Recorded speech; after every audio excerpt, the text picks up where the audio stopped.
Let's do a little 20-second experiment. Your team's attention or your consumer's attention is just gone. Please welcome to the stage, Shivvy Jervis.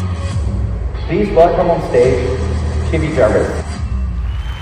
Now, I am here to talk to you about possibly the most powerful asset in this room, and that is your minds, you guys, the human supercomputer. And both tech and the people and processes, human and synthetic intelligence, will then drive all that transformation. What actually happens in our minds at the point of losing motivation?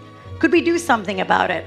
Absolutely. What does drive actually look like in the brain? We've got to bring back some spark to this process, right? Less transactional, and can also bring in some of the delight, the inspiration, blueprint this in the entire organization, get people fired up. We have accepted as working professionals the frequency of pressure as completely normal. We are very often primed for a threat response. So how can we override that, make us more receptive to other people? You've got to start thinking about predicting and preempting consumer desire rather than just fulfilling it. We're going to investigate this together. The art of persuasion. It turns out that we don't just think our way to logic, we actually feel our way through to reason. Because 9 out of 10 of us do think of logic as very rational. Stock image means nothing to you or me, but if I now said her name's Anne, and all these statements on screen about her are true.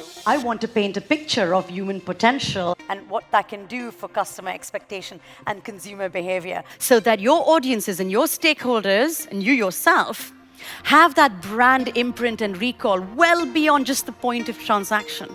2 in 5, roughly 40%, actually believe that the leadership mindsets that they're ingrained with at this point, both with senior leadership as well as other managers in the company, are having a tangible impact on the business. You are going to have to be much more risk-friendly to catalyze all this thinking. The inventor mindset. We want to almost go back to the openness that we had when we started out. Remember what it felt like to really get down and dirty in the trenches. What transformation actually looks like in your own companies, because no two cases are exactly the same, right?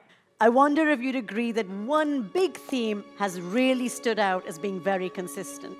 We are ultimately in the business of people. And we are, as organizations, only as good as our best talent. We now have line of sight to a reality that's completely unprecedented.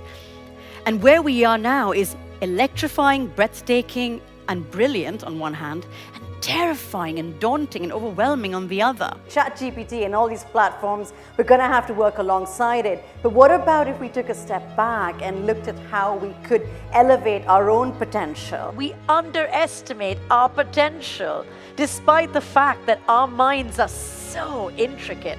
You should go away from this feeling really energized and positive and hopeful. You guys are amazing. The future is human. Thank you for listening.